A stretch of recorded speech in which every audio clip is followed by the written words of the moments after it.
Só me dá o aval de quando você começar a gravar, tá? Já Não tô ia ter gravando. uma leitura de um texto que o Dudes tinha Ah, é feito, não? verdade. O Dudes vai fazer, antes de eu começar, o Dudes vai fazer uma leitura. Aliás, ô Cima, você pode gravar a leitura do Dudes também, beleza? Beleza. Ô, pessoal, só um negócio. Como às vezes meu PC dá uns problemas, se alguém quiser gravar em segundo aí, pra caso dê um problema eu perder a gravação, fica à vontade. Acho que o Vini e o Vitinho podem. Mas já tô gravando. Não posso.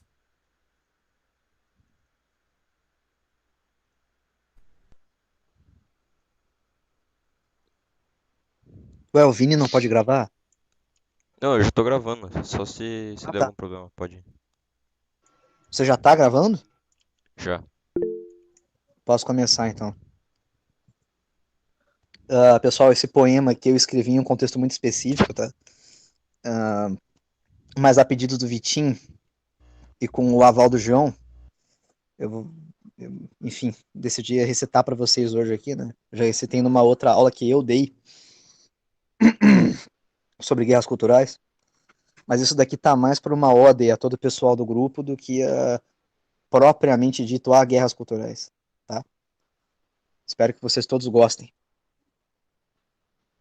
É dada a largada da inversão maldita e necessária, dos livros ocupando o lugar das armas e das letras substituindo as balas, da substituição da estratégia bélica pelas páginas de um livro, combatendo o inimigo, fortificado pela ignorância, para salvar a cultura que grita por ajuda, substituindo os estudos vãos para armar-se com Shakespeare na nobre batalha, de Cervantes a Dante, do belicismo às leituras e do pente aos marcadores de páginas, tolos desesperados, burros o bastante ao ponto de não perceber o caráter condensado de todo o determinismo do mundo. A reles literatura. Mas não estou preocupado. Que grupo diversificado de estudiosos maravilhosos ouvindo-me agora, esbravejando e discursando, completamente apaixonado. O discurso é namorado com a causa. Vejo soldados aqui. O espírito dissidente, a lucidez de Santo Anselmo, a sensibilidade literária, a coragem de Sebastião, o elogiado Viriato e aqueles que observam tudo sob a luz do tomismo. As armas carregadas, as matérias arrojadas e passagens bíblicas decoradas, imitando suas virtudes. Virtuosos combatentes e modestos intelectuais, que interessados, lutam nas trincheiras de palavras e letras. Passo a palavra para o João. Muito obrigado, Dudes. Muito legal, isso eu não tinha escutado ainda. Acho que é a primeira vez que eu escuto. Bom, boa noite a todos. Agradeço a presença de cada um. Nesse mês de janeiro eu fiz uma redação. O pessoal que me conhece sabe que eu faço o curso de História, tá certo? Licenciatura e bacharelado em História na Unesp de Franca. E é muito comum, né, uma tradição, na verdade, quando se entra na universidade, pelo menos para fazer um curso de História, você ressignifica o seu entendimento a respeito da disciplina. Ou seja, você estuda da maneira qual básico até o ensino médio, e se a pessoa decide continuar estudando no ensino superior, ela tem que refazer todas as convicções, os arquétipos que ela tem a respeito de história, para conseguir dar conta de fazer o curso. Né? Porque o ensino de história no ensino superior, né, ensino universitário, acadêmico, é completamente diferente daquilo que é feito no ensino fundamental, ensino médio e ensino básico, de modo geral. Né? Mais para frente eu posso até explicar isso, e pode ser que fique mais palpável, ser entendido. E aí, esse mês, eu decidi fazer uma redação de um texto bem curto, ficou maior do que eu gostaria, mas ainda assim é um texto curto, para comentar a respeito de uma escola historiográfica. Vou explicar esse conceito a seguir. O texto chama-se A Devastação da Convenção, nota de como os análises mudaram a história da história. E aí, conversando com alguns dos nossos colegas aqui, pediram que eu fizesse uma videochamada comentando um pouco o texto, né?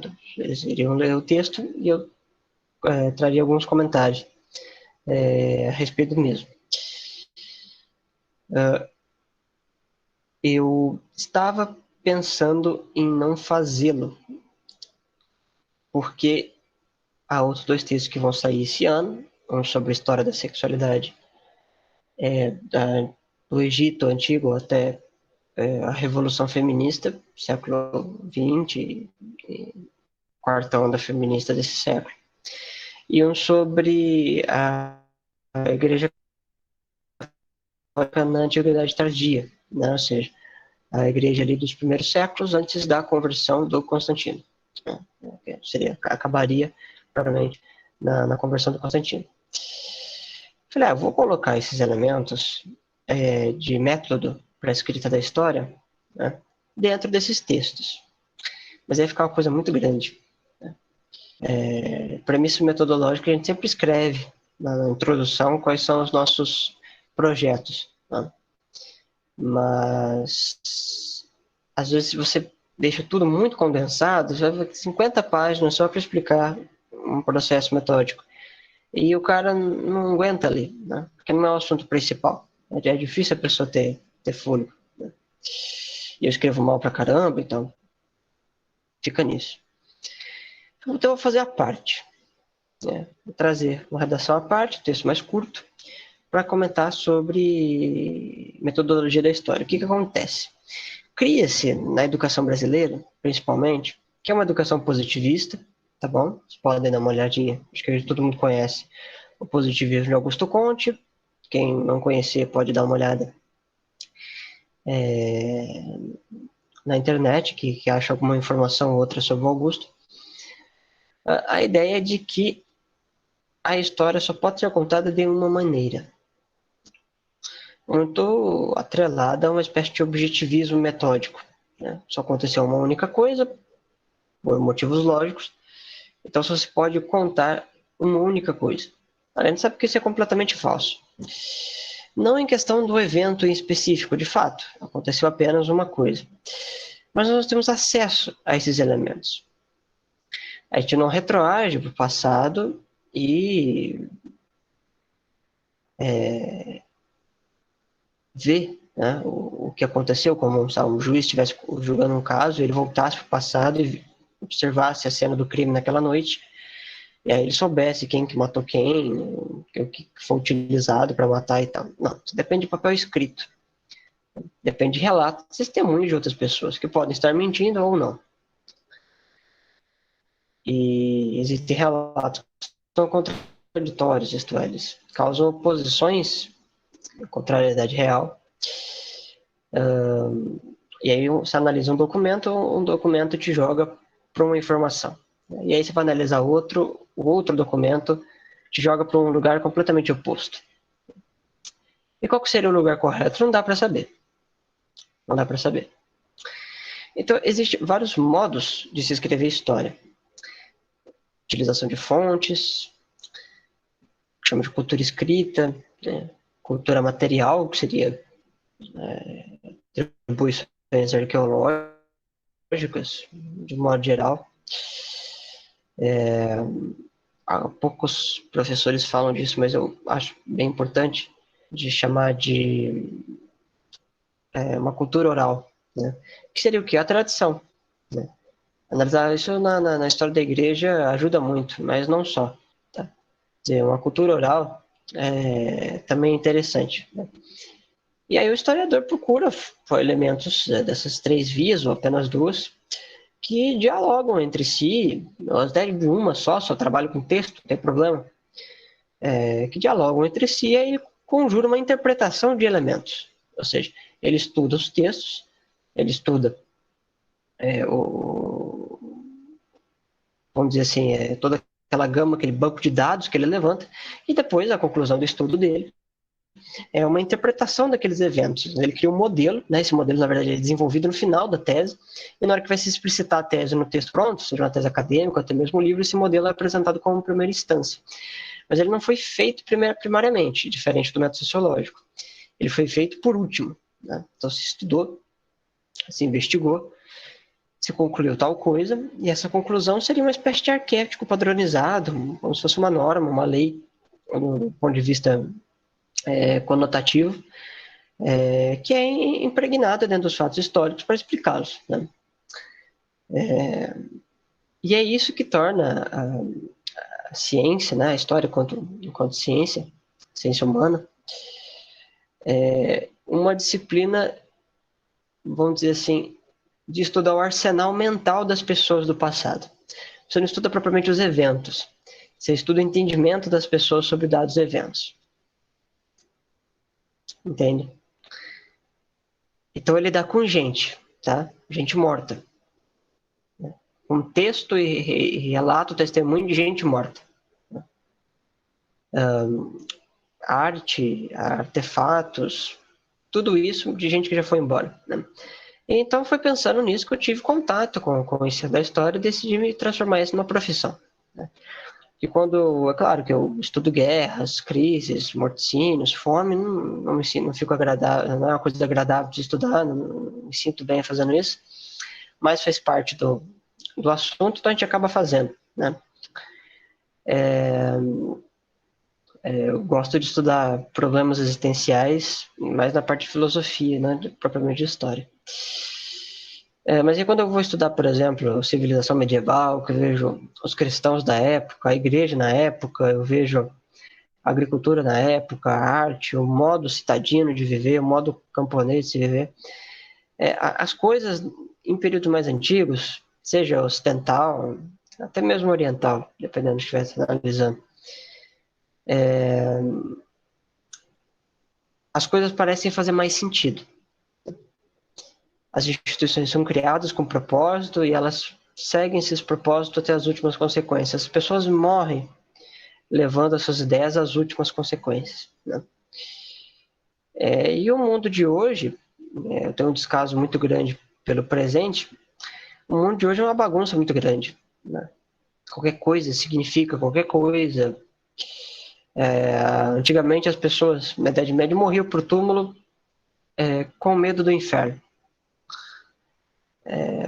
Iam pro túmulo sabendo, convictamente, acreditando nisso piamente, que não era o caso, uma negação, não era o caso, que eles tinham vivido uma vida santa. Eles tinham tentado, mas não tinham conseguido. Então eram pessoas que morriam com algumas virtudes entupidas de pecado. Essa era a mentalidade da época. Hoje em dia, por exemplo, uma pessoa da minha idade, né, 20 anos de idade, com cabelo laranja, a bochecha rosada, aquela carona de traquinas de chocolate branco, escuta Pablo Vittar e tal.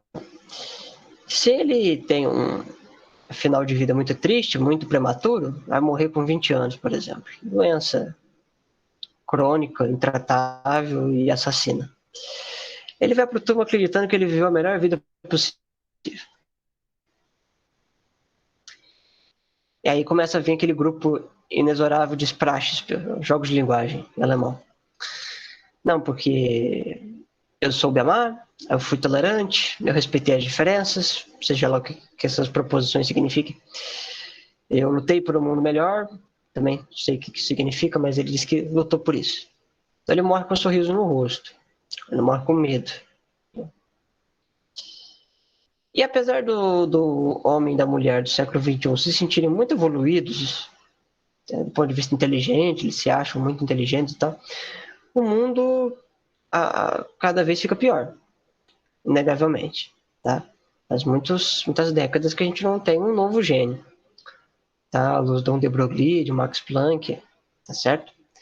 Essas pessoas simplesmente foram morrendo e não se substituiu, né? Não se criou novas figuras que marcam seu nome no transcurso da história.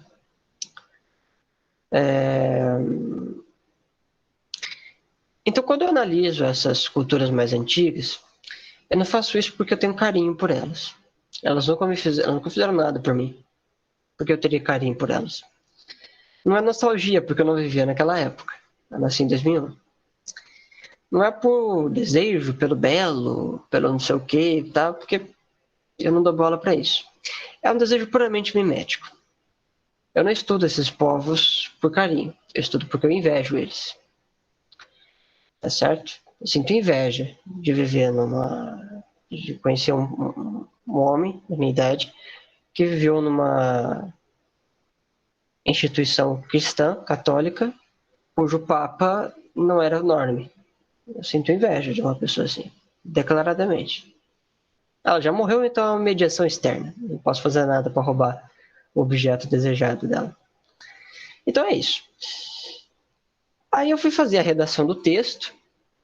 João contra o mundo moderno. Eu não quero acabar com o mundo moderno porque eu faço parte do mundo moderno. Então se eu destruir o mundo moderno, eu vou junto. Eu não sei o que tem que ser feito com o mundo moderno. Eu sei que ele é uma porcaria. O que vai ser feito com ele, isso não é questão minha. Na verdade, eu não sei nem resolver esse BO. Bom, aí o que eu fiz? Eu fiz um texto para analisar a metodologia da história. Quer dizer, o modo como se escreve a história. Aqueles elementos de interpretação que eu falei para vocês. Você vai ler documentos vão te dar... Você vai interpretar eles vão te dar uma informação. E você vai construir uma história a partir dessas informações. Né? Não existe uma escola única. Né? Por isso que eu comecei descendo o cacete nos professores positivistas que tratam a história como versão única. Tá? Não, você tem muitas versões. Tá? Mas João Pedro, tem algumas que não têm cabimento, tem outras que são mais consistentes? É claro que sim. Claro que sim. Toda teoria, toda ciência com postulados, elas têm isso. Tem ideias matemáticas que foram refutadas e substituídas por ideias mais consistentes. E é assim com filosofia também, enfim, com quase todas as ciências. A história não foge a essa regra, tá certo? Então, você vai ter uma gama muito grande de interpretações históricas. E a que me influencia, a que eu uso para escrever meus textos, é a École des Annales, tá? Uma escola fundada na década de 20, do século 20, tá? Lá na França, por dois autores, tá? O historiador Marc Bloch e o outro, que foi colega dele até a morte, o Lucien Pfeiffer. E aí a ideia do texto era o seguinte, era pegar os primórdios da escrita da história no Ocidente, eu decidi fazer só no Ocidente, e ir caminhando lentamente até chegar na escola dos análises. É um movimento que engloba 3 gerações de intelectuais, tá? O Bloch e o Pfeiffer compõem a primeira, depois você tem a segunda e a terceira. É um movimento que, como eu coloco no texto, mudou completamente a história da historiografia, né? A escrita da história. Até citando um historiador britânico, Peter Burke, né? Ele chama a École des Annales como a Revolução Francesa da historiografia. Então havia um antigo regime que deveria ser derrocado. Né? E a analogia dele é boa, a metáfora dele é interessante. Tudo que veio depois, com exceção dos marxistas, agora, todas as outras correntes históricas que vieram depois dos análises foram influenciadas pelos análises. Ou seja, é difícil falar de história hoje em dia sem mencionar os análises. Então, até os marxistas eles entram um pouco nessa discussão, é uma discussão existente. Mas, em que sentido? Os análises, por exemplo, influenciaram os mentalistas. São um produto dos análises. Tem suas divergências com eles, mas são produtos. A microhistória italiana, por exemplo, é derivada dos análises. João Pedro, mas eu li o livro dos caras e eles descem um sacode, eles criticam os análises. Levantam objeções metodológicas. Tá bom. Falem bem ou falem mal, mas falem de mim. Se não tivesse análise, não teria tido microhistória, porque não teria o que discordar. Então, seja para elogiar, seja para criticar, os análises sempre aparecem em algum momento. Tá? São autores famosos pra caramba. Eu vou falar o nome deles aqui, provavelmente vocês vão ter escutado em algum lugar. Eles... É uma revista, então eles colaboram entre si, tem alguns colaboradores externos que não ficam trabalhando dentro do cunho jornalístico, mas produz obras produz obras que dialogam com os análises, né? Então a gente chama de colaboradores externos. A gama de intelectuais é bem grande. E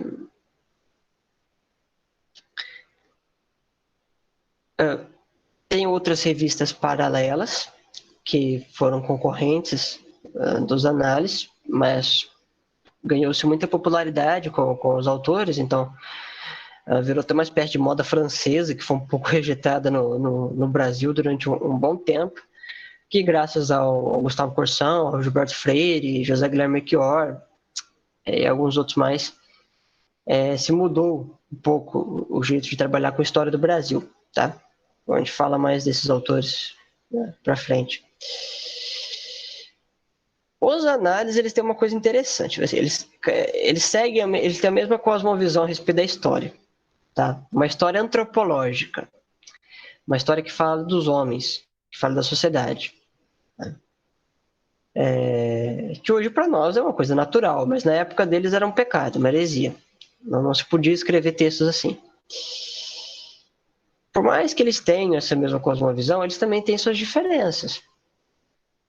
Que são autores diferentes. Né? Então ele é um movimento homogêneo e ao mesmo tempo heterogêneo. Ao mesmo tempo, só que por aspectos diferentes. Né? Eles, às vezes, não se nomeiam como escola. É comum você ver textos deles dizendo assim, nós não somos uma escola. Nós. Quer dizer, admite um grupo. Nós, eu e essa turma aqui, nós não somos uma turma. Então tem gente que não chama de escola dos análises, chama de movimento. Eu chamo de escola porque a ideia do bloco do Feraver é essa. Mas aí se o cara, mas eu me recuso a chamar de escola porque os caras mesmo dizem que não, beleza, chama de movimento. É um grupo de intelectuais que trabalham numa revista, né? E eles têm premissas parecidas para conclusões diferentes. Então, é um movimento, tá? E aí, para entender por que os análises fizeram o que eles fizeram, mas por que eles arrumaram briga com historiadores famosos na época? O Bloch e o Febvre eram novos, tinham acabado de se formar. Eles estavam brigando com quem e por causa de quê? Qual que era a rixa? Aí tem que voltar no tempo, tá? Tem que sair da França do século XX, da década de 20 do século XX, e voltar para a Grécia, na Era Antiga, tá? 500, 600 anos antes de Cristo. Você vai ver que Heródoto e Tucídides, dois autores muito famosos, né, que trabalharam com história, o objetivo deles era fazer relatos de viagens e relatórios de guerra, relatórios bélicos. Então, tanto Heródoto quanto Tucídides, eles viajavam bastante, conversavam com gente que haviam viajado muito.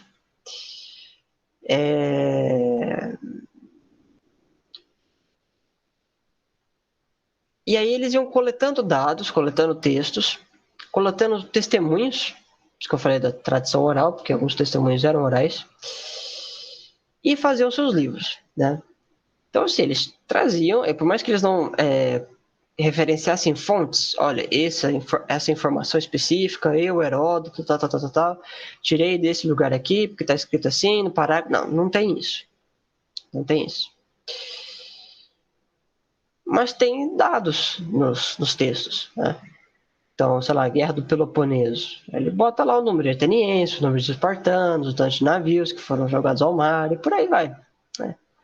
A duração das batalhas, o tanto de mortos, o metal utilizado para fazer o equipamento dos exércitos, da Atena, da Liga do Peloponeso, e por aí vai. Né? Relatórios de viagens, a respeito de paisagens e coisa do gênero. Né? Se escrevia sobre isso. Claro que também com uma função poética, isso aqui é importante. Porque se misturava muita mitologia, no caso deles grega, no caso dos romanos a romano, dos egípcios a egípcia e por aí vai. Misturava-se muito uma arquitetura mística, uma Pierre Vidal-Naquet, se eu não me engano, chamava ele Mundo de Homero, né? Então criava-se uma atribuição mitológica a respeito disso, né? Guerras causadas guerras causadas por a fúria dos deuses e coisa do gênero.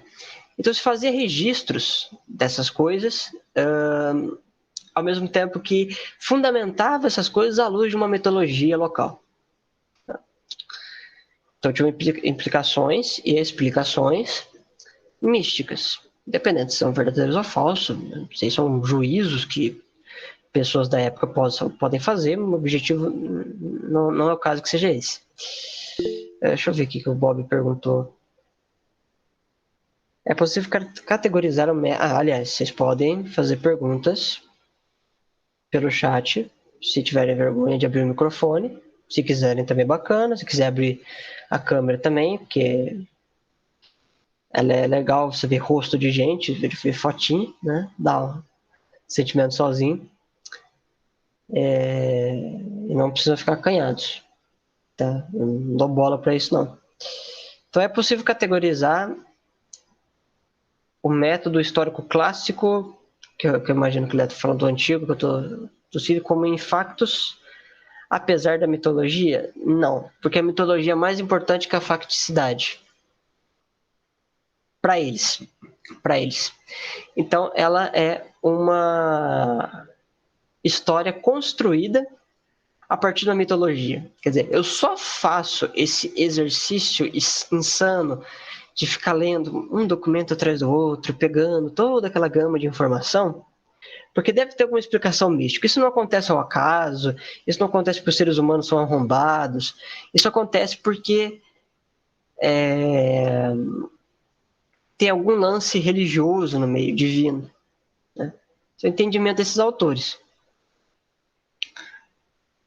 Então você vê assim, que tem duas características. Primeiro, analisar a coisa do ponto de vista mitológico. E depois buscar dados a respeito de eventos. Que eventos? Viagens, que era uma coisa que interessava os gregos, e guerra, porque é uma coisa que prejudicava os gregos e beneficiava outros gregos. Então eram eventos impactantes, tá? Não eram coisas cotidianas, triviais. Isso era registrado, sim, também. Hoje a gente consegue construir história desses assuntos na Grécia Antiga porque houve registro. E houve produção artesanal, houve arte que resistiu às marcas do tempo e foram descobertas, arqueologicamente falando, e se criou um estudo a respeito disso. Tá? Mas o povo da época não dava bola. Registrava-se ali por uma conclusão pessoal, mas era só aquela pessoa que registrava que achava aquilo bacana. Quem estava em volta não via motivo. E Heródoto e Tucídides não estudam isso. Tá? Não estudaram isso. Aí esses autores influenciam muito os historiadores romanos. Tá? Eles são geralmente políticos também, senadores, até imperadores, governantes de modo geral. E eles fazem uma reprodução romana do modo de Heródoto e Tucídides. João, você falou que eles não citavam fontes. Eles eram desonestos? Não, eles só não citavam mesmo. Tá? Só que hoje, quando você pega autores, por exemplo, da Nova História Antiga, aqui no Brasil tem 3 representantes muito famosos, né? O Norberto Luiz Guarinello, o Abreu Funari e a Margarida de Carvalho, que inclusive tive a honra de ser aluno dela. E tem um contato muito bacana com as universidades da Nova Zelândia. Eles fazem análises de relatórios econômicos relatórios bélicos dessas guerras gregas que foram registradas por esses autores, e a numeração encontrada é a mesma que aparece nas obras do Heródoto e do Tucídides, o que nos leva a crer, da impressão, né, justa, que eles não mentiram fontes, ou eram pessoas com uma sorte gigantesca de chutar o valor de registros militares sem ler os registros propriamente, e ainda assim parear com o valor do texto. Né? Mas como essa hipótese é um pouco meio estranha, a gente fica com a crença que eles eram pessoas honestas, mesmo ler esses textos. E isso apenas não referenciaram, porque na época não dava-se bola para isso. Vamos ver, tem mais pergunta aqui. Se não quiser responder agora, para o bem da exposição, tudo bem. No que essa visão antiga se difere na escola histórica da providência agostiniana? Eu não faço a menor ideia. Você me deu uma coisa interessante para pensar. Bom, aí os romanos, eles mantêm esse protocolo grego de construção de registros históricos. Você vê, por exemplo, a história de Roma, ela é construída através de um mito, né? O mito de violência, que o Girard ficaria encantado, um assassinato primordial, que o Freud também ficaria encantado, de dois irmãos, Rômulo e Remo, que são filhos da promessa, que eles vão voltar um dia, eles são levados pelo rio ainda bebês, por conta da revolução que se tinha, eles são criados por uma loba, crescem, ficam fortes, e retornam e fundam Roma, né? O Rômulo mata o Remo, e em nome de Remo ele dá o nome à cidade de Roma, né? E vira o primeiro imperador. É uma lenda. Quer dizer que ele é falso? Não, não quer dizer que ele é falso. Quer dizer que ele é uma lenda. Uma lenda pode ser verdadeira, pode ser falsa. São atribuições semânticas que a gente usa em lógica formal. Mas tem como saber? Não, não tem. Porque é uma lenda. Não dá para saber.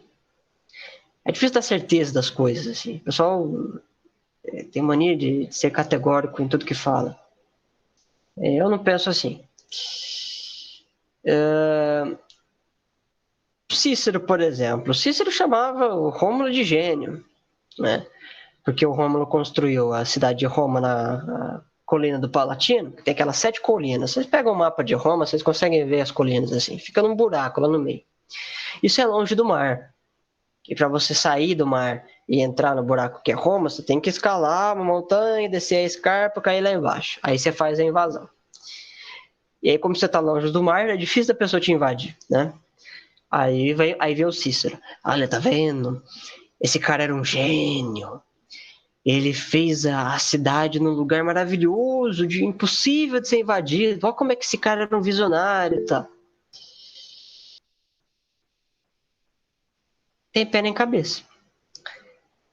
Quando o pessoal foi estudar a geologia de Roma, século passado, descobriu que Roma não foi construída num puta lugar. Foi construída num lugar de bosta. Porque era um lamaçal sem fim que não dava para se plantar nada. E foi por isso mesmo que Roma precisou aprender a lutar para se expandir em busca de terras decentes. O Cícero, nossa, porque o cara é um gênio. Não. O cara se instalou no primeiro lugar que ele achou. Como o lugar não prestava, ele arrumou um exército e foi atrás de outros povos, buscando terra. E aí eles aprenderam a conquistar terras e virou um puto império conquistador. Eles tinham um jeito para isso, é verdade. Tá vendo? Então, essas histórias antigas, elas são construídas a partir de uma luz ficcional, né? Eu não estou usando o termo no sentido pejorativo, tá? Eu não estou dizendo que não presta. Eu estou dizendo que tinha uma relação religiosa. E aí o que você vai pensar a respeito disso é com você. Você não, realmente precisa ter essa função religiosa e tal, senão não funciona. Tá bom. Não precisa, esses caras comeram bronha. Beleza. Não é uma função pejorativa, é só uma descrição do que eles faziam mesmo. Tá? Declaradamente, os autores faziam isso. Na Idade Média, acontece algo semelhante. Tá? A gente não vai ter o termo historiador ainda na época, né? Nem na Antiguidade, nem em Roma. É difícil achar esse termo tal como ele é significado hoje em dia, mas os historiadores, né? Medievais, tanto da Alta Idade Média como da Baixa, e também do medievo tardio, né? Século XV, se quiser estender mais um pouquinho para até o XVI, eram chamados de cronistas. Eles escreviam crônicas, tá certo? Muito bem feitas. Depois vocês podem colocar assim, crônicas medievais no Google Imagem. Vai ver um monte de crônica bonita. Tudo aquilo lá que vocês vão ver é papiro, tá? É um papel muito frágil. Mas todos aqueles desenhos difíceis que vocês vão achar, até coloquei um pouco de imagem no texto. Eles são eram feitos à mão, tá? Com pena, com tinta, eram feitos à mão. Então tinha um trabalho artístico maravilhoso, até a caligrafia era um negócio incrivelmente rebuscado. Eles falavam do quê? Falavam sobre reis, falavam sobre política, eram crônicas sobre isso, sobre economia, sobre guerras, viagens e sobre vida cotidiana também, tá? Sobre a igreja, também falava muito sobre a igreja católica nessas crônicas, tá certo? E hoje em dia, a maior parte dos estudos medievais, eles são feitos a partir dessas crônicas, né? Porque tem uma quantidade muito grande, eu acho que gira em torno de 4 a 5 mil crônicas já encontradas nas escavações, ou em bibliotecas, né? Porque nem todos eram escondidos, alguns ficavam em bibliotecas. Então é uma gama muito grande de material, você pode ter, são divididos por categorias, são de vários assuntos. Então, a maior parte das pessoas que mexem com história medieval gosta de ler essas crônicas porque ajuda a escrever, né? Tem bastante informação sobre a vida daquela época. Então, até aqui, acho que vocês conseguiram perceber um padrão. Eram relatórios, tinham a ver com religião, tinham a ver com fé, com crenças, e eram relatórios de grandes coisas, de grandes feitos, né? Raramente se estudava coisas mais triviais, pelo menos no entendimento do povo da época, claro. Vocês têm alguma dúvida a respeito disso?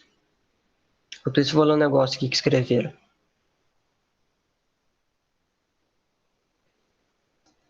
Certa vez li que os antigos se importavam muito com a narrativa por trás dos eventos históricos, mostrar virtudes e etc. Procede? Procede.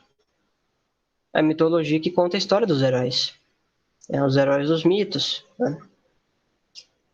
Sempre criava-se um glamour em cima de geografia. Todo esse período que a gente comentou agora, antigo e medieval, ocidental, eles sempre estavam interessados em homens de grande virtude, que mexiam relacionados à área de realeza, de política, de religião, de economia, etc. Era uma história de homens famosos, por assim dizer, de gente que merecia fama, né? Então, você pega a história dos romanos, é construída exclusivamente para a economia romana e para os homens de política de Roma. Estudar a vida social romana é um inferno colossal. Esses caras que mexem com Rostov Tzef, Getzerfond, eles quase infartam. É muito difícil, porque tem pouco registro. O pessoal não se interessava por isso. As coisas foram desse jeito porque o lado que ganhou era mais virtuoso que o perdedor. Coisa assim. Sim. Vence-se por bênção divina e é castigado por maldição divina, né? Isso que aparece em tudo quanto é cultura, e até hoje é assim. A educação clássica girava em torno da virtude. Então, acho que ele deve estar conversando com... Isso seria uma justificativa plausível, por assim dizer, como se toda qualquer vitória da que fosse vitória por empenho de hábitos. Uma perspectiva filosófica consistente. Bom, acho que ninguém tem nenhuma pergunta, né? Então eu vou continuar. Aí você tem o período do Renascimento. Tá? É a mesma coisa. Os mesmos problemas. Aí, na verdade, até diminuiu um pouco o nicho, porque começou a se estudar somente histórias de guerra e história de reis. Só isso. Não se tocava mais em nenhum outro assunto. Ou era um texto de história gigantesco, de 500 páginas, puxando o saco de algum membro da realeza, ou era um texto do mesmo tamanho, te dando dados a respeito de guerra. A batalha aconteceu horário tal, dia tal, esse aqui contra esse aqui, morreu tanta gente de pessoa desse lado e desse aqui. Aí voltaram para cá, chegaram em casa nesse horário, o outro lá chegou em casa nesse horário, era isso.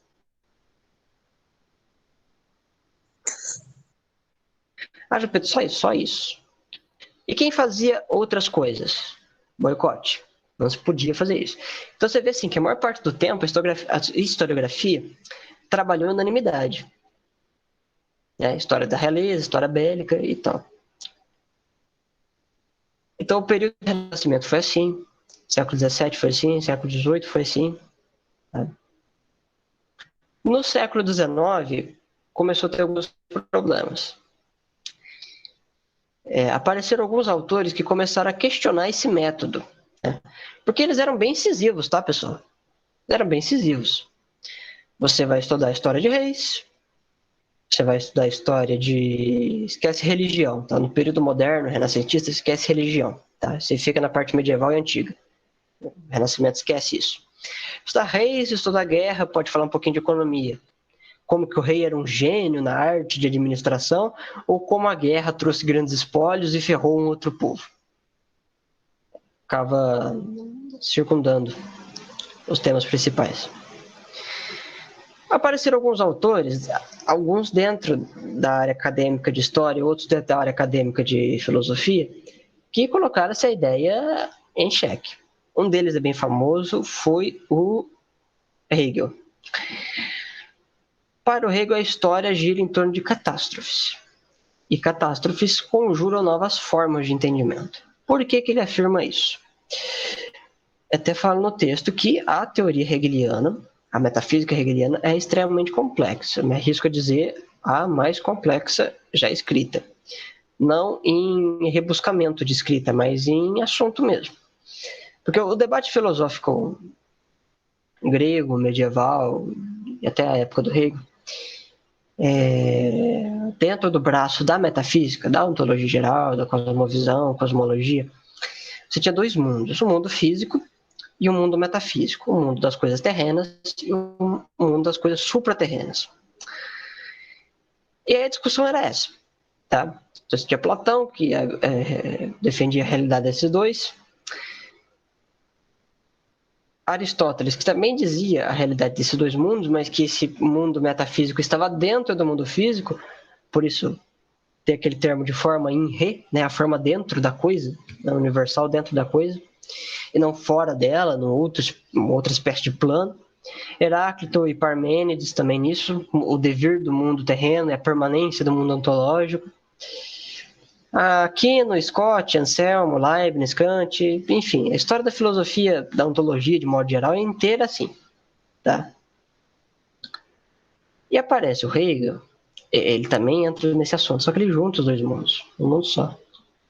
Ele vai dizer que o mundo físico, o mundo fenomênico, do fenômeno, daquilo que se representa, ele é uma manifestação de um espírito puro metafísico, noumênico, que se apresenta.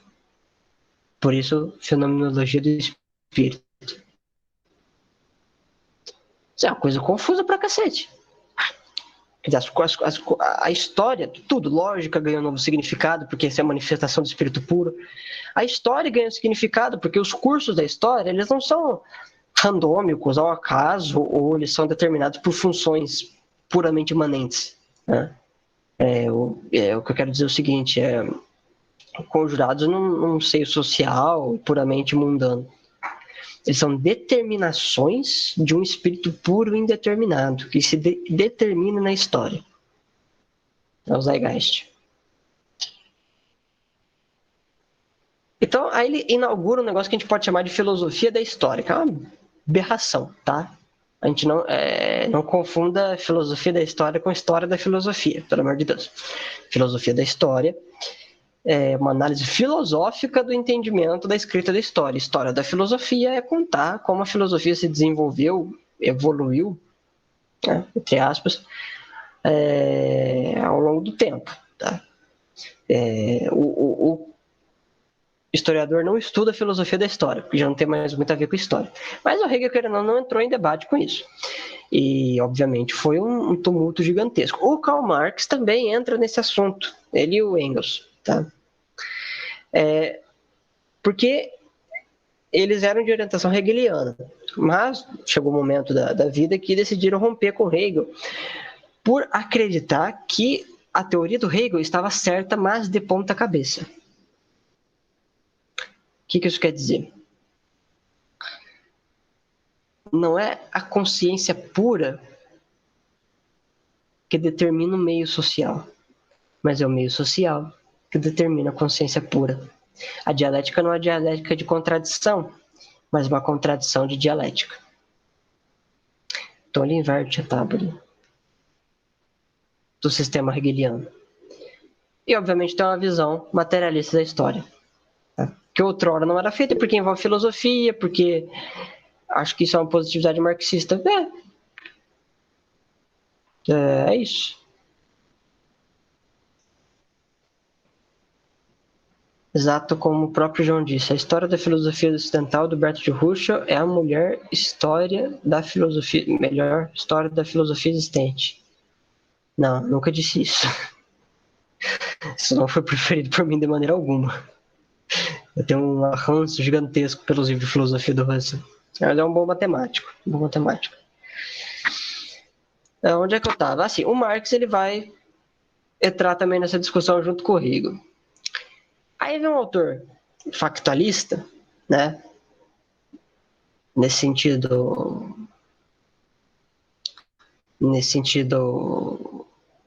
de relatar os elementos e os fatos tal como eles se apresentaram, falar de reis e tudo mais, que é um historiador alemão muito famoso, acho que eu deveria falar, é o Paul von Ranke, tá? Então ele entrou dentro desse núcleo de autores marxistas, hegelianos, iluministas, né? Porque todos eles tinham uma visão assim, tá certo? Alguns factualistas, como Ranke, e outros já trazendo nuances desse rompimento, sabe?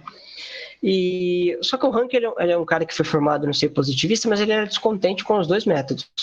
Tá? Ele achava que o que o Hegel falava de história não fazia o menor sentido, não tinha pé nem cabeça. Não conseguia explicar a história do mundo em 50 páginas.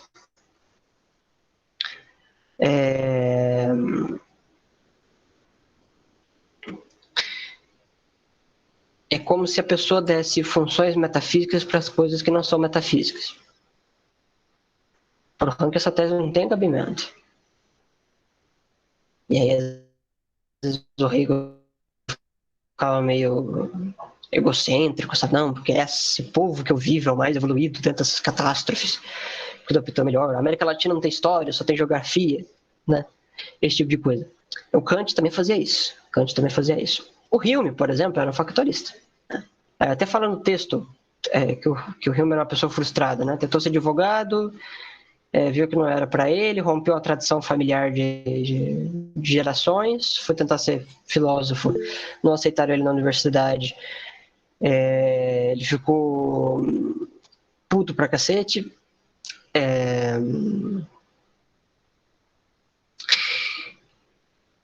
aí tentou ser historiador. E os livros, os 6 volumes que ele escreveu sobre a história da Inglaterra é uma porcaria sem igual. Assim, é um dos piores livros que eu já li na minha vida. Tá? Então, assim, um homem que tentou fazer 3 coisas na vida e não conseguiu fazer as 3. Então, era um cara meio amargurado. Os factualistas eram pessoas meio amarguradas. Então, comprar briga com eles era meio difícil, porque eles eram muito nervosos. E a turma do Hegel também não era flor que se cheirasse, não. O Ranke entra na briga com os dois. Para ele, Karl Marx e Engels estavam viajando na maionese, porque davam atribuições metafísicas exageradas, aquela coisa religiosa e bizonha, para coisas genuinamente triviais, mas questionavam os positivistas no seguinte, né, os factualistas. Será que a gente só pode fazer isso? Não dá para estudar cultura também? Não dá para estudar arte, religião? Pois bem, o Ranke decide dedicar as obras dele para isso. Ele escreve um livro bem famoso, História dos Papas na Época Moderna, né? História dos Papas na Época Moderna, onde ele vai voltar a falar de religião, coisa que na época não era mais feita, não se fazia mais aquilo, e voltar a falar de arte, de cultura e sociedade.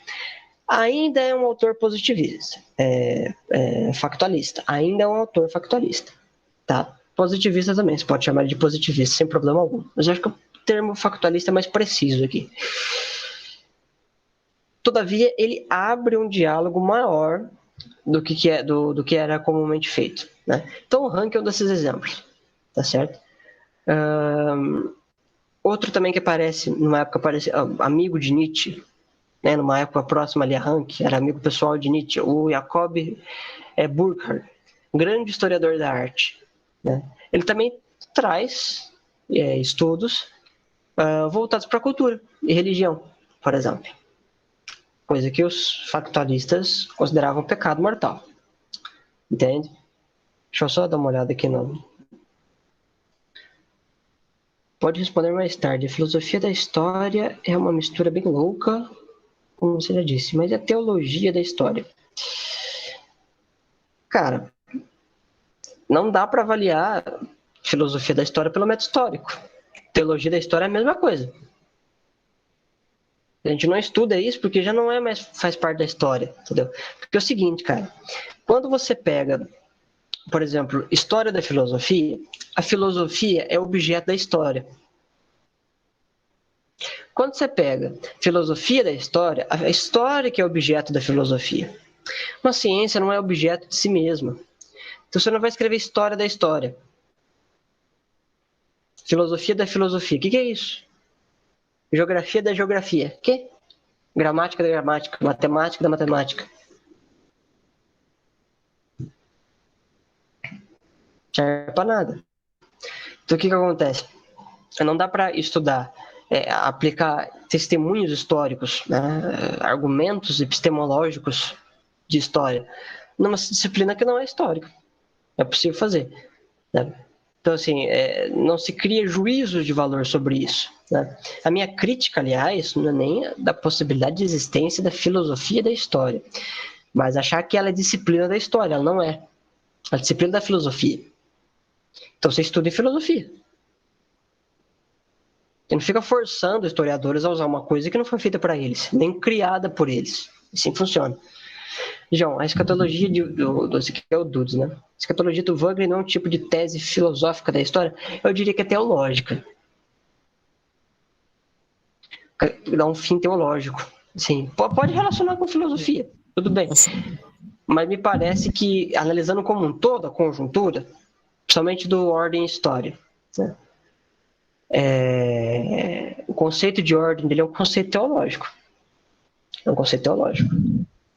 Também teria o fator do método, né? Como é que você criaria um método para analisar a história sobre esses dois crivos, né? Teria que ser algo bem, bem específico para isso. Não dá, é muito difícil, muito difícil. E aí, continuando, você tem esses autores desviantes, o Marx, o Hegel, o Engels, o Ranke, o Burkhardt, eles vão começar a discutir se os positivistas e os factualistas, eles devem realmente ter o monopólio da escrita da história. Não é possível fazer outra coisa. Só que os caras dominavam a faculdade.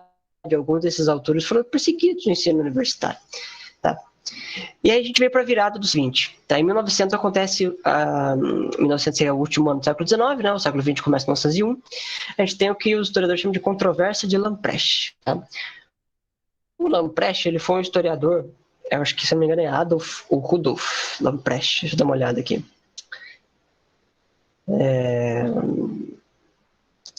Eu, se não me engano, não coloquei a data de quando que esse cara nasceu, quando que esse cara morreu, porque eu não costumo fazer isso. Karl Lamprecht, não é nem Adolf nem Rudolf, é Karl Lamprecht.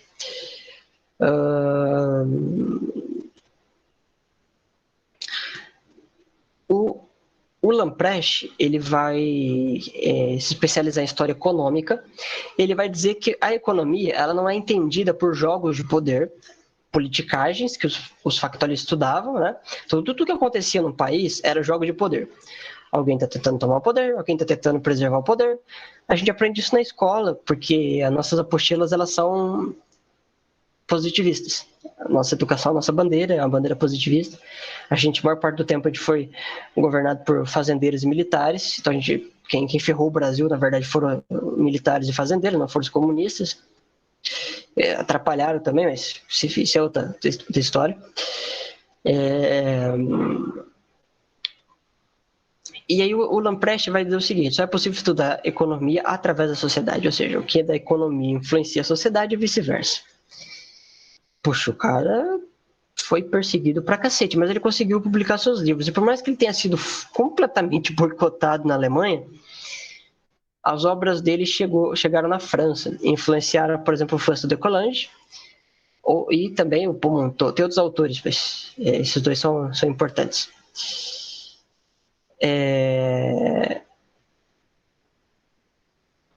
E aí, cara, começou-se a multiplicar a quantidade de autores que iam questionando as teses positivistas, né? O Augusto Comte, por exemplo, começa fazer aquelas ranhetadas de velho, xingar todo mundo, porque vocês são idiotas, porque vocês são imbecis, míopes da inteligência, enfim, esses palavrões idiotas que ele desenvolvia. Que começou a causar incômodo no pessoal, né? De devastação da convenção. Havia uma convenção e aos poucos ela foi sendo devastada, né?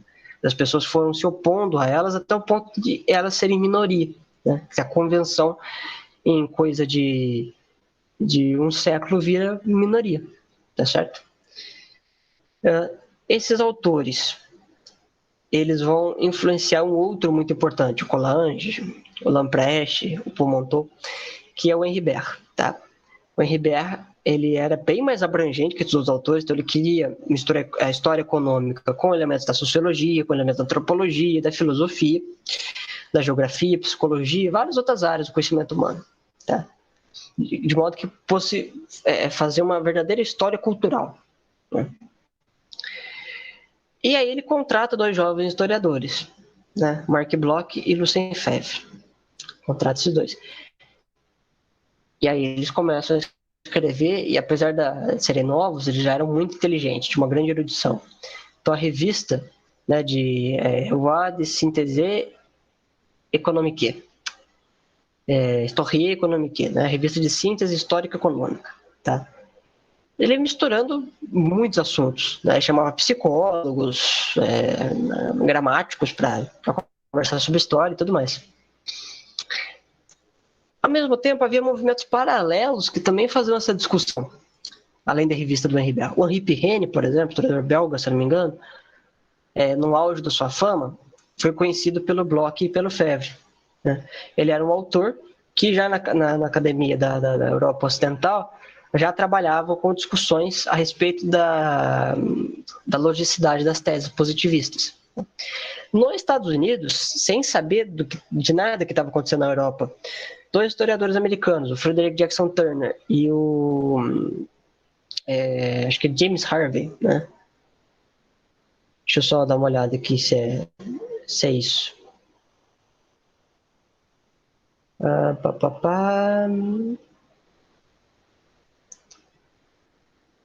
James Harvey Robson, exatamente.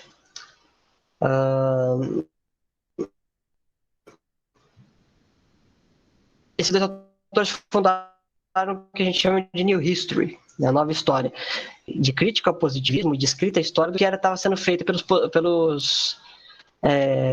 Bloch, Febvre, pelo Henri Bergson, pelo Montot, Colange, etc. Tá? Eles não tinham contato, demorou para ter contato, tá? E, inclusive, a New History influenciou Gilberto Freire, Melchior, que eu falei para vocês, que discutiram muito com os historiadores da IHGB, né, que foi uma instituição positivista, né, guiada pelo von Martius, o Varnhagen, durante bastante tempo, né, junto com autores marxistas, tipo Barque Holanda, Darcy Ribeiro, Caio Prado Júnior, né, tantos outros. Então havia movimentos paralelos acontecendo também, quase com o espírito da época. Se a gente fosse hegeliano, daria para chamar assim. E aí, quando o Bergson morreu, o Bloch e o Febvre quiseram fazer uma revista própria. E aí eles fundaram a Escola dos Análises, a Revista dos Análises, né, dos Anuais de História, e chamaram o Henri Pirenne para ser editor da revista. Eles não iam guiar o projeto, ser dono do projeto, sabe? Eles iam fundar, mas o Pirenne, que era muito mais experiente que eles, ia guiar isso aí. Eu estava muito ocupado, não pôde aceitar, então o Bloch e o Febvre foram os guiadores do projeto. E aí, cara, a Escola das Análises inteira, ela é construída a partir do seguinte: a gente vai se especializar nas áreas que a gente gosta, e a gente vai pegar todas as teses positivistas da área que a gente gosta, e a gente vai atacar elas. O Bloch faz isso. Ele escreve os reis taumaturgos, que é uma crença positivista de que a taumaturgia, aquele poder místico que o rei tinha de curar as pessoas apenas impondo suas mãos, né? Impõe as suas mãos sobre minha cabeça para me curar da cegueira, impõe as suas mãos na minha cabeça para curar a minha hemorroida e tal. Então acreditava que os reis podiam fazer isso, né? E era uma coisa cultivada na Europa inteira. O Bloch não. O Bloch demonstra que era só na França, na Baixa Idade Média. Bate numa tese positivista. Escreve Apologia da História, obra inacabada, porque ele foi assassinado. Né? Mas ali já tem um esboço da análise crítica que ele tem a respeito de história. Entende? Era um homem calmo, super aberto ao diálogo, diferente do Fevre, que era bem nervoso, bem irritado. O Bloch era mais tranquilo. O Fevre vai atacar, especialista em século XVI. O Bloch era Idade Média. O Fevre, século XVI. O que ele vai fazer? Ele vai atacar o anacronismo na história, vai pegar o século XVI, que os positivistas diziam que o ateísmo foi forjado no século XVI, através de uma leitura a respeito do Rabelais e dos especialistas de Rabelais, né, que foi um escritor francês, escreveu o Gargantua e Pantagruel.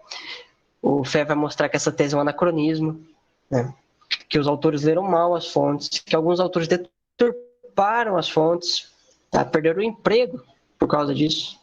E ele tira sarro, debocha, porque ele era assim.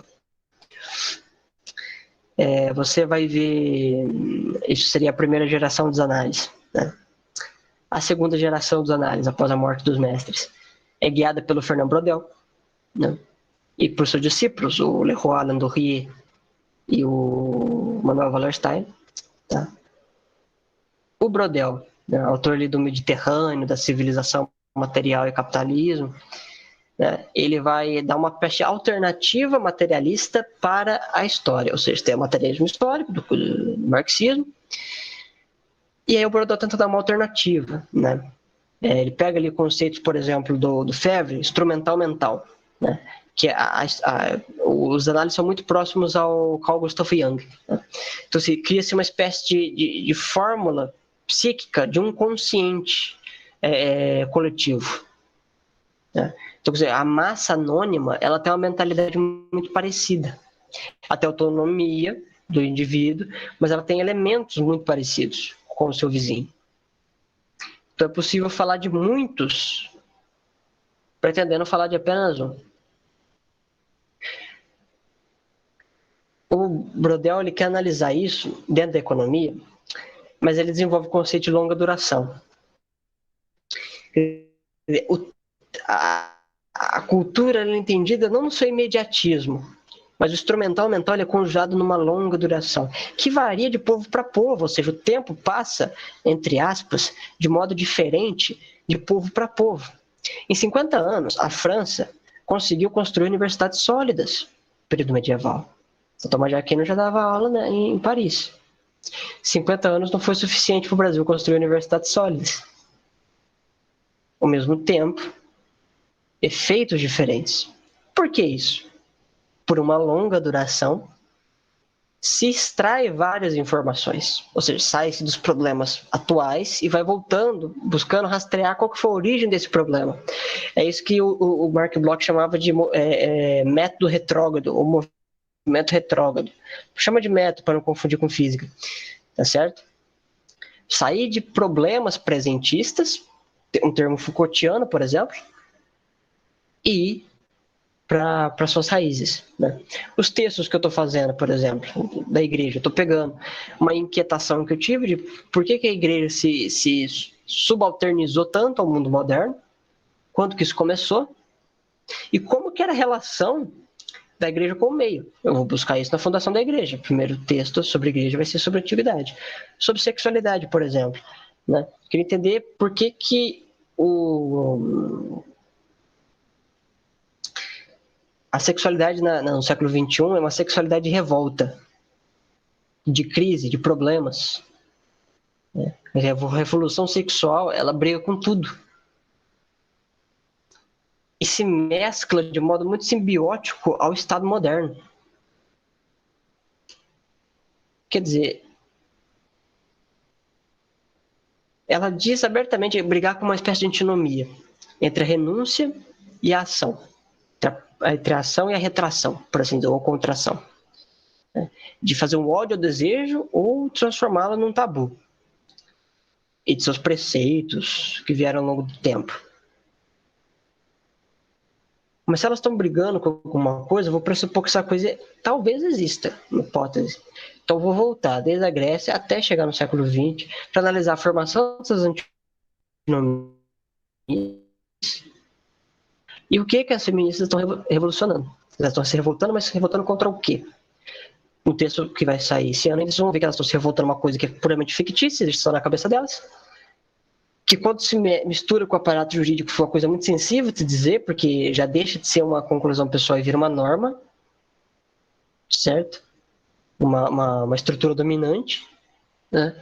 E coisa do gênero. Então, esse é o método retrógrado. Sai de problemas, inquietações, mas por que a sexualidade ela é tratada assim hoje em dia?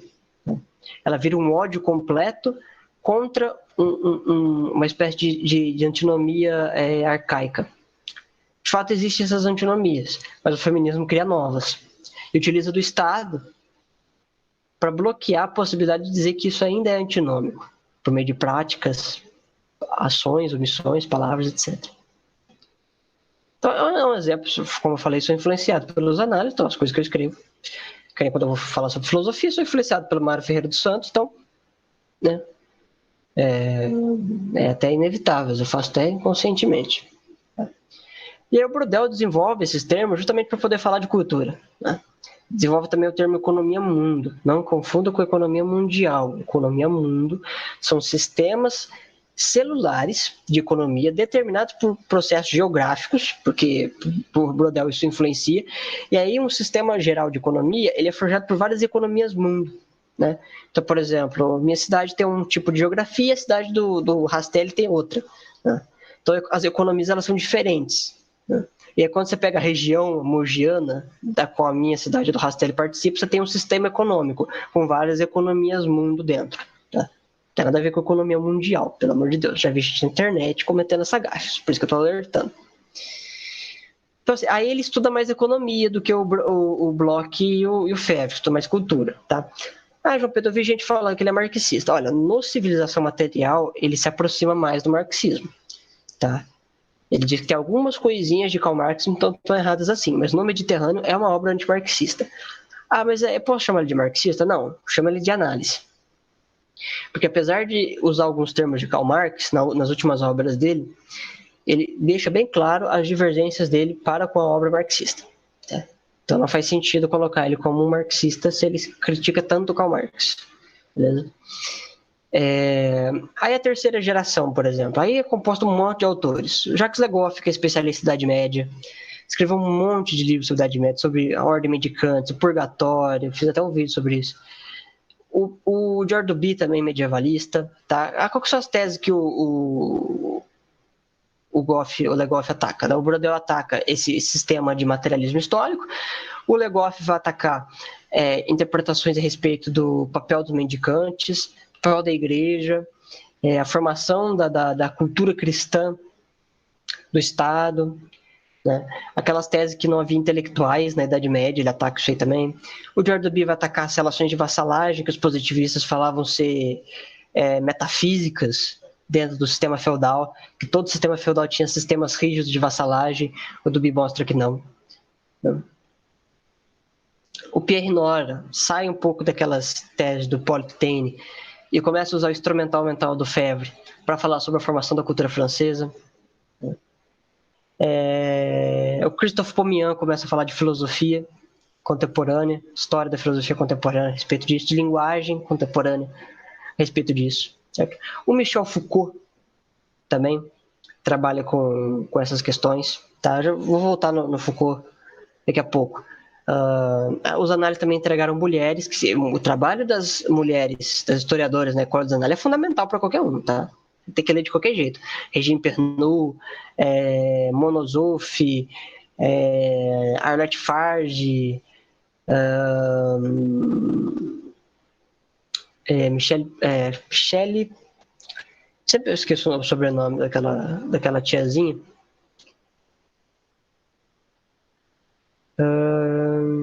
Acho que eu não coloquei no texto. Não coloquei no texto. Mas são Regine Pernod, Arlette Farge, Monozoff e Michelle Mollet.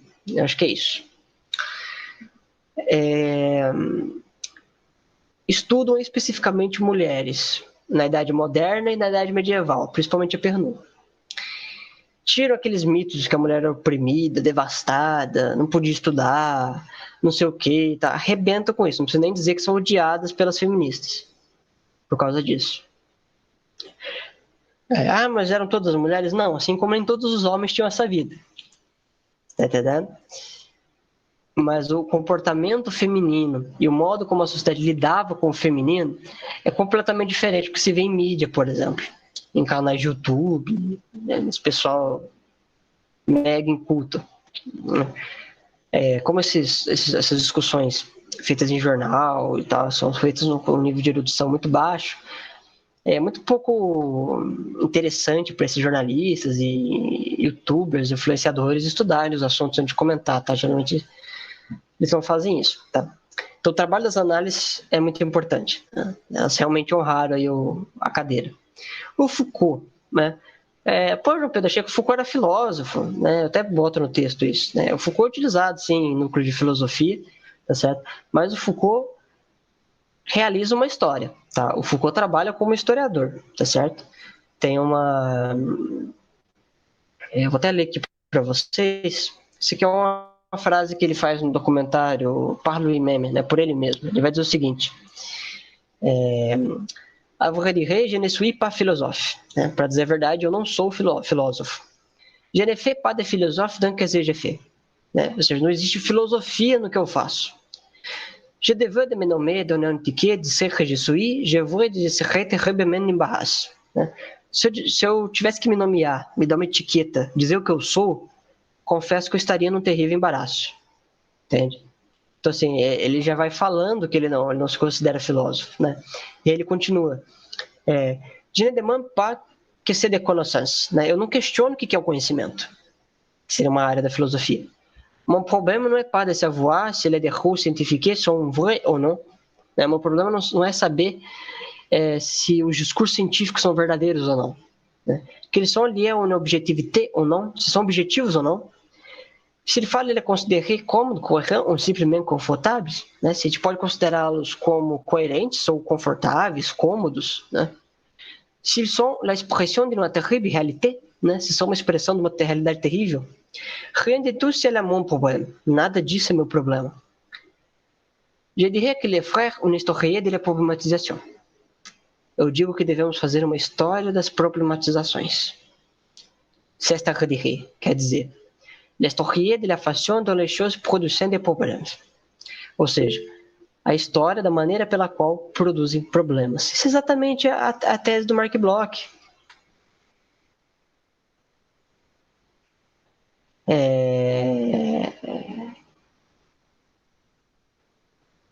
História é problema. Você não analisa a história para contar a vida do rei, quantas vezes o rei ia no banheiro, quanto que o rei conseguiu espoliar de um povo que ele matou. Não.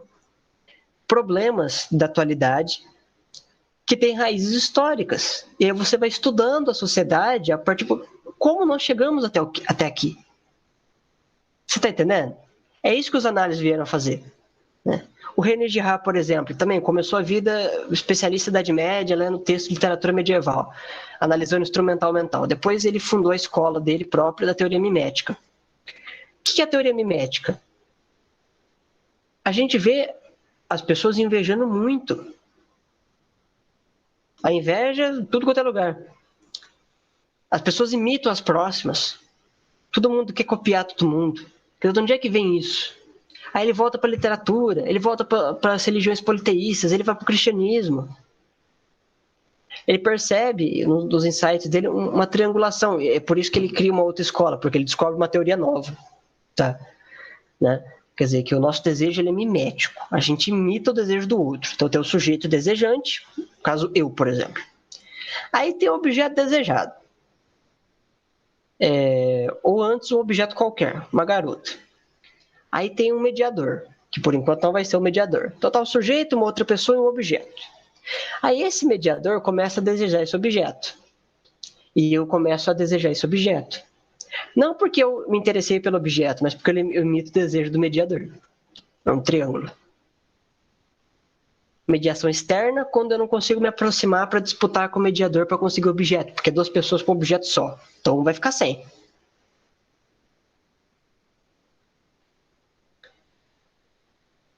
quando a mediação interna, quando está próximo e é possível ter conflito.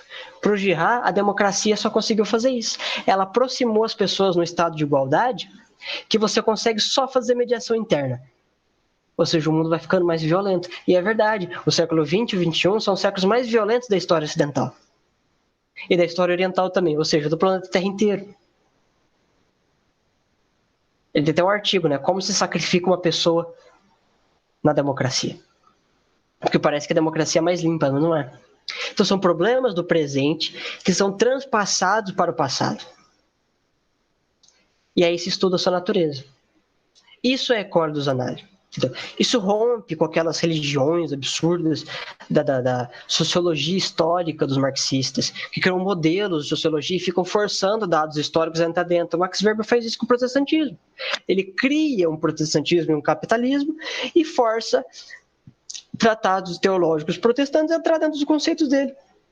Como se quem definisse os conceitos protestantes não fosse os protestantes, fosse o Max Weber, que definiu os conceitos que iam ser usados no tratado antes mesmo do Weber nascer.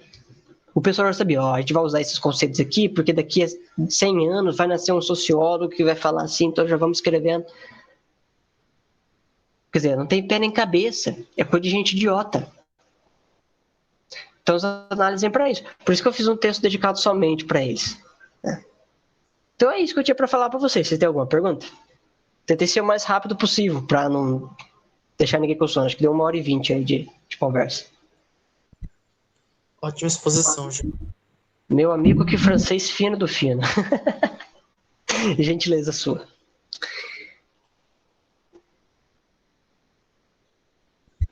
Seu francês está melhorando muito, João. Não que eu seja um especialista em francês, mas está ficando muito bom cada dia. Foi muito bom.